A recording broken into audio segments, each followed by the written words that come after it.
आज की इस वीडियो में हम चर्चा करेंगे चौधरी देवीलाल यूनिवर्सिटी सिरसा द्वारा अभी हाल ही में बीएड फर्स्ट ईयर के जो एग्ज़ाम करवाए जाने हैं वार्षिक परीक्षा, उसमें से जो पहला पेपर है चाइल्डहुड एंड ग्रोइंग अप, उसके जो इम्पोर्टेंट क्वेश्चन है के बारे में।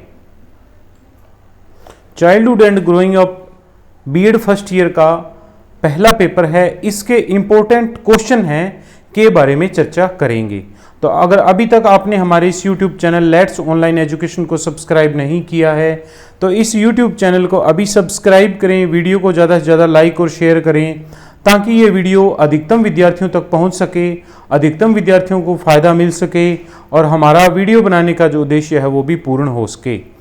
आप हमें टेलीग्राम पर भी लेट्स ऑनलाइन एजुकेशन के नाम से ज्वाइन कर सकते हैं, जहां पर के इससे जुड़े हुए जो इम्पोर्टेंट टॉपिक वगैरह पीडीएफ फाइलें वगैरह उपलब्ध करवाई जाती हैं। ठीक इसी तरह आप हमें व्हाट्सएप नंबर 9355695753 पर अगर बीएड से रिलेटेड कुछ पूछना चाहते हैं तो आप हमें मैसेज कर सकते हैं। आपके जो भी क्वेरी है उसके बारे में आपको उत्तर जो है वो जरूर दिया जाएगा।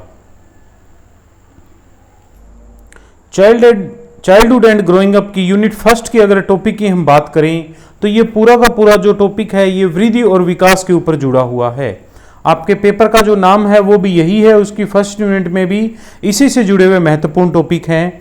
आप यहाँ देख सकते हैं कि इसके कॉन्सेप्ट कि वृद्धि और विकास क्या है, इससे आपका क्या अभिप्राय है, इसमें इन दोनों में क्या अंतर हैं, इसके जो मुख्य जो प्रिंसिपल यानी सिद्धांत है, ठीक इसी तरह इसके जो एजुकेशन इम्प्लीकेशन है और उसके बाद में इसको प्रभावित करने वाले कारक हैं। तो ये एक ही प्रश्न में 3-4 चीजें जो हैं वो एक तरह से जुड़ी हुई है, एक ही टॉपिक इस पूरी यूनिट के अंतर्गत आ जाता है। पिछले साल जो पेपर हुआ था उसकी अगर हम बात करें तो पिछले साल के क्वेश्चन पेपर में आप यहां देख सकते हैं कि यहां इन्होंने शॉर्ट आंसर टाइप यानी कि जो 4 नंबर का है उसमें यहां इन्होंने वृद्धि और विकास को प्रभावित करने वाले कारक यानी कि ये जो एजुकेशनल फैक्टर है ये इन्होंने पिछले साल 4 नंबर में पूछ लिया था। अब इसे बड़े क्वेश्चन में 16 नंबर में पूछा जा सकता है। इसी तरह अगर 16 नंबर के प्रश्न की बात करें तो वृद्धि और विकास की अवधारणा का वर्णन कीजिए और इसके शैक्षिक प्रभावों पर भी चर्चा कीजिए, यानी कि इसका जो कॉन्सेप्ट है और इसके साथ साथ इसके जो एजुकेशनल इम्प्लीकेशन है उसके बारे में यहां बड़ा प्रश्न पूछा गया है। तो लास्ट ईयर पूछ लिया गया है तो कहीं ना कहीं ये प्रश्न दोबारा रिपीट होने की संभावना जो है वो काफी कम बनती है। इसी तरह इसमें यूनिट फर्स्ट में जो दूसरा बड़ा प्रश्न पूछा गया है वो है उपयुक्त उदाहरण दे कि वृद्धि और विकास के बीच अंतर कीजिए, यानी कि जो बड़ा प्रश्न है वो लास्ट ईयर वृद्धि और विकास के अंतर, इसके साथ साथ इसके एजुकेशन इम्प्लीकेशन जो पूछे जा चुके हैं और छोटे क्वेश्चन में इसके फैक्टर फैक्टिंग जो है वो पूछे गए हैं। तो अब इसके बाद अगर हम बात करें तो अब इस यूनिट में से इस साल या तो इसके जो जर्नल प्रिंसिपल हैं उसे बड़े क्वेश्चन में पूछा जाएगा या फिर ये फैक्टर अफेक्टिंग जो है ये बड़े प्रश्न में पूछा जाएगा कि वृद्धि और विकास से आप क्या अभिप्राय है और इसको प्रभावित करने वाले कारक कौन कौन से हैं, या फिर वृद्धि और विकास का वर्णन करते हुए इसके जो सिद्धांत है के बारे में वर्णन कीजिए। तो ये 2 जो प्रश्न है वो आप देख सकते हैं कि इस छोटे प्रश्न को बड़े प्रश्न के रूप में, इसके अलावा बड़े प्रश्न में ये जो 2 टॉपिक इसके फैक्टर और दूसरा इसके जो जर्नल प्रिंसिपल हैं ये बड़े प्रश्न में पूछे जाने की पूरी संभावना बनती है। तो अगर अभी तक आपने हमारे इस YouTube चैनल को सब्सक्राइब नहीं किया है तो अभी ही इस YouTube चैनल को सब्सक्राइब करें, वीडियो को ज्यादा से ज्यादा लाइक और शेयर भी करें। तो पहली यूनिट में जो इंपॉर्टेंट क्वेश्चन बनता है वो बनता है कि वृद्धि और विकास से आपका क्या अभिप्राय है और इसके प्रभावित करने वाले कारकों के बारे में वर्णन कीजिए। ये आपका एक बड़ा प्रश्न बनता है। दूसरा, वृद्धि और विकास के बारे में वर्णन करते हुए इसके जो मुख्य सिद्धांत है यानी कि इसके जो जर्नल प्रिंसिपल हैं के बारे में जो बड़ा प्रश्न है वो पूछा जा सकता है। इन 2 बड़े प्रश्नों को आप अच्छे से तैयार कर लें। इन दोनों ही प्रश्नों में से एक प्रश्न जो है वो हर हालात में पूछा जा सकता है। आप इस YouTube चैनल के माध्यम से कहां से जुड़े हुए हैं, तो आप अपना नाम और अपने कॉलेज का नाम भी कमेंट बॉक्स में जरूर कमेंट कीजिए। यूनिट नंबर 2 की बात करें तो ये हेरिडिटी और इन्वायरमेंट है, वंशानुक्रम और वातावरण के बारे में है। इन दोनों का मीनिंग है, इनका लॉ और मैकेनिज्म है। इसके अलावा हेरिडिटी, इसी तरह इन्वायरमेंट के बारे में भी है। इन दोनों की क्या रिलेटिव इंपॉर्टेंस है, इसके एजुकेशनल इंप्लीकेशन क्या है, इसके शैक्षिक निहितार्थ या शैक्षिक उपयोगिता जो है वो इसमें आवश्यक रूप से पूछ लिए जाते हैं। इसी तरह इसमें एक टॉपिक आता है इंडिविजुअल डिफरेंस, व्यक्तिगत विभिन्नता क्या है, इसका शाब्दिक अर्थ, इसके डिटरमिनेंट्स, एरिया, एजुकेशन इंप्लीकेशन, और इसके साथ साथ जो इंडिविजुअल डिफरेंस के लिए ऑर्गेनाइजेशन ऑफ एजुकेशन प्रोग्राम किस रूप में होंगे, ये इसमें बड़े प्रश्न के रूप में पूछे जाते हैं। तो अगर पिछले वर्ष के प्रश्न पत्र की अगर हम बात करें तो पिछले वर्ष का जो प्रश्न पत्र है उसमें आप यहां देख सकते हैं कि आनुवंशिकता का जो नियम है, लॉ ऑफ हेरिडिटी है, ये छोटे प्रश्न में पूछा जा चुका है और ये ज्यादातर छोटे प्रश्न में ही पूछे जाने की संभावना जो है वो बनती रहती है। इसके अलावा अगर बड़े प्रश्न की बात करें तो यहां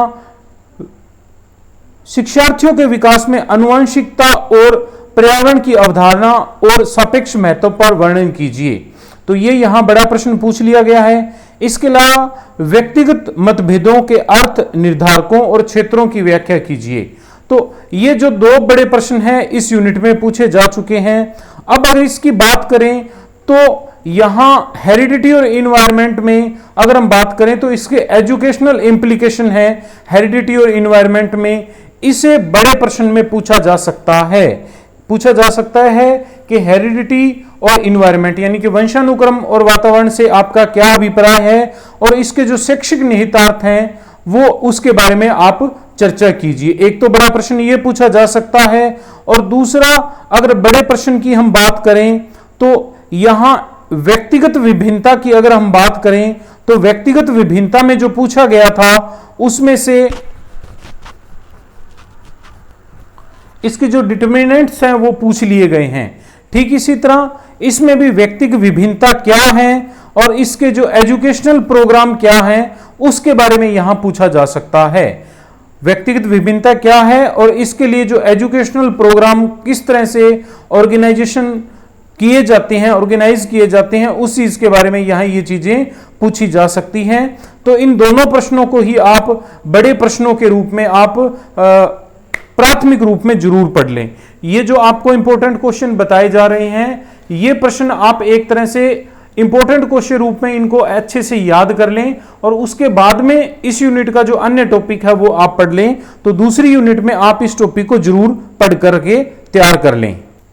हम यहाँ शॉर्ट आंसर टाइप के प्रश्न के बारे में चर्चा नहीं कर रहे हैं क्योंकि शॉर्ट आंसर टाइप के जो प्रश्न है वो कहीं से भी किसी भी रूप में पूछे जा सकते हैं। जो बड़े प्रश्न है इसी में से शॉर्ट आंसर टाइप जो है वो पूछे जा सकते हैं। थर्ड यूनिट जो है वो ह्यूमन डेवलपमेंट की है, मनुष्य के विकास की है।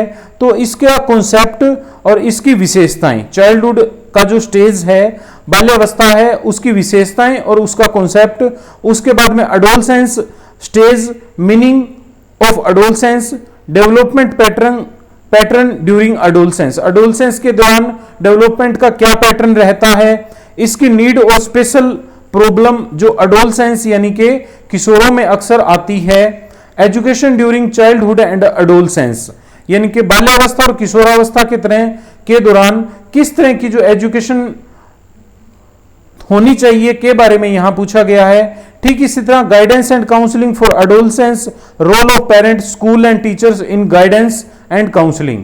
तो अब इसके मुख्य टॉपिक बनते हैं। तो अगर इसके मुख्य टॉपिकों की हम बात करें, पिछले साल के क्वेश्चन पेपर की अगर हम बात करें तो आप देख सकते हैं बाल्यावस्था यानी चाइल्डहुड के जो एक तरह से स्टेजेस हैं वो पूछे गए हैं। बड़े प्रश्न में किशोरावस्था के दौरान विभिन्न विकास पैटर्न जो हैं उनके बारे में यहां इन्होंने बड़े क्वेश्चन में पूछ लिया है। इसी तरह explain the role of education during childhood and adolescence, बाल्यावस्था और किशोरावस्था के दौरान शिक्षा की क्या भूमिका है, इस चीज के बारे में यहां पूछा गया है।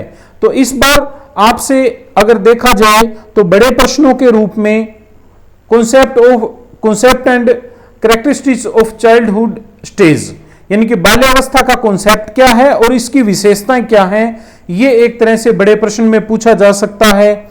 या फिर अगर दूसरे बड़े प्रश्न की बात करें तो इसी से जुड़ा हुआ एक ये टॉपिक है need and specific problem of adolescence, किशोरों की क्या आवश्यकताएं हैं और उनकी क्या विशेष समस्याएं हैं। इस टॉपिक को एक तरह से बड़े प्रश्न के रूप में यहां पूछा जा सकता है। किशोरावस्था की विशेष समस्याएं क्या हैं और इनकी क्या आवश्यकता है, इसे यहां एक तरह से बड़े प्रश्न में पूछा जा सकता है। इसके अलावा तो बाकी जो प्रश्न है वो पूछे जा सकते हैं। इन दो प्रश्नों को आप एक तरह से यहां बड़े प्रश्न के रूप में जरूर तैयार कर लीजिए। इसके साथ साथ ये जो इसकी विशेषताएं हैं चाइल्डहुड और इसकी जो विशेषताएं हैं ये आप यहां याद कर लीजिए। तो इस यूनिट में से आपसे ये दो बड़े प्रश्न जो है वो पूछे जा सकते हैं। अगर अभी तक आपने हमारे इस YouTube channel let's online education को सब्सक्राइब नहीं किया है तो अभी ही इस YouTube चैनल को सब्सक्राइब करें, वीडियो को ज़्यादा से ज़्यादा लाइक और शेयर करें, इसे कुछ व्हाट्सएप ग्रुप में भी भेज दें ताकि अन्य विद्यार्थियों को भी आप ही की तरह अधिकतम लाभ प्राप्त हो सके और हमारा वीडियो बनाने का उद्देश्य पूर्ण हो सके। यूनिट नंबर अगर 4 की हम बात करें तो यूनिट नंबर 4 जो है वो कुछ थोड़ी ज़्यादा बड़ी है, क्योंकि यहाँ डेवलपमेंट की और इसके साथ साथ डेवलपमेंट के दौरान जो थ्योरी हैं उनके बारे में यहाँ चर्चा की गई है। तो यहाँ फिजिकल डेवलपमेंट की बात की जाती है, कोग्निटिव डेवलपमेंट की बात की जाती है, इसके अलावा सोशल डेवलपमेंट की बात की गई है इस यूनिट में, इमोशनल डेवलपमेंट की बात की गई है। तो यहाँ 4 तरह के जो डेवलपमेंट है, फिजिकल डेवलपमेंट, कोग्निटिव संज्ञानात्मक विकास, सामाजिक विकास और इमोशनल जो डेवलपमेंट है, संवेगात्मक विकास है, इन 4 टॉपिक को यहाँ एक तरह से इस यूनिट के अंतर्गत देखा गया है, सिलेबस में शामिल किया गया है। अब अगर इसी यूनिट में शॉर्ट आंसर टाइप क्वेश्चन देखें तो किशोरावस्था के भावात्मक विकास को प्रभावित करने वाले कारक, यानी कि जो इमोशनल डेवलपमेंट है उसके बारे में यहां छोटे प्रश्न में शॉर्ट आंसर टाइप में पूछ लिया गया है। इसके अलावा बड़े प्रश्न में संज्ञानात्मक विकास और निर्देशों के ब्रूनर के सिद्धांत की विस्तार से चर्चा कीजिए। तो ब्रूनर का संज्ञानात्मक विकास के सिद्धांत के लिए एक जो प्रश्न है वो यहां पूछा गया है। ठीक इसी तरह किशोरावस्था के दौरान भावात्मक विकास की विशेषताओं की विस्तार से चर्चा कीजिए। अब बड़े प्रश्नों में संज्ञानात्मक विकास और और इमोशनल डेवलपमेंट जो है, भावनात्मक विकास है, उसके बारे में पूछ लिया गया है। तो इस बार जो बड़ा प्रश्न है वो आप मान के चलिए कि फिजिकल डेवलपमेंट के बारे में या फिर एक तरह से वो सामाजिक जो डेवलपमेंट है, सोशल डेवलपमेंट है, यहां ये दोनों ही टॉपिक जो है वो बड़े प्रश्न में पूछे जा सकते हैं। सोशल डेवलपमेंट क्या है, इसका मीनिंग और इसकी विशेषताएं, इसके साथ इसके जो एक तरह से स्टेजेस है इरेक्शन के अनुसार और इसको प्रभावित करने वाले जो कारक हैं, ये आप बड़े प्रश्न के रूप में यहां जरूर याद कर लीजिए। तो इस तरह इस यूनिट में ये जो 2 प्रश्न हैं ये बड़े रूप में यहां पूछे जा सकते हैं, क्योंकि पिछले साल आप देख सकते हैं कि संज्ञानात्मक विकास और भावात्मक विकास पूछ लिए गए हैं। तो यहां जो एक तरह से फिजिकल डेवलपमेंट है, शारीरिक विकास है, उसमें से बड़ा प्रश्न पूछा जा सकता है, या फिर सोशल डेवलपमेंट है, इन दोनों में से किसी भी एक टॉपिक पर या इन दोनों ही टॉपिक पर बड़ा प्रश्न जो है वो आराम से पूछा जा सकता है। और इन दोनों में भी आप सोशल डेवलपमेंट का जो टॉपिक है उसे आप बड़े प्रश्न के रूप में जरूर पढ़िए, सोशल डेवलपमेंट। तो यहां ये जो सोशल डेवलपमेंट है ये बड़े प्रश्न के रूप में पूछा जा सकता है। ठीक इसी तरह बड़े प्रश्न के रूप में आप ये देख सकते हैं कि जो फिजिकल डेवलपमेंट है इसे भी बड़े प्रश्न के रूप में पूछा जा सकता है। रही बात छोटे प्रश्न की, तो छोटे प्रश्न अटेम्प्ट करने के लिए आप जो बाकी टॉपिक हैं उनको भी हल्का फुल्का पढ़ लीजिए ताकि वो चीजें आपको आसानी से आ जाएं। तो आज की इस वीडियो के बारे में आप अपने विचार जरूर लिखें। इस वीडियो को ज्यादा से ज्यादा लाइक, शेयर और हमारे YouTube चैनल को सब्सक्राइब करें। जितने अधिक विद्यार्थी इनको देखेंगे, जितना अधिक विद्यार्थियों को फायदा होगा, उतना ही हमें एक तरह से मोटिवेशन मिलेगा। आप अपना नाम और अपने कॉलेज का नाम कमेंट बॉक्स में जरूर लिखें ताकि हमें पता लगे कि हमारे इस YouTube चैनल के माध्यम से कौन कौन से विद्यार्थी और कहां कहां से जुड़े हुए हैं। धन्यवाद।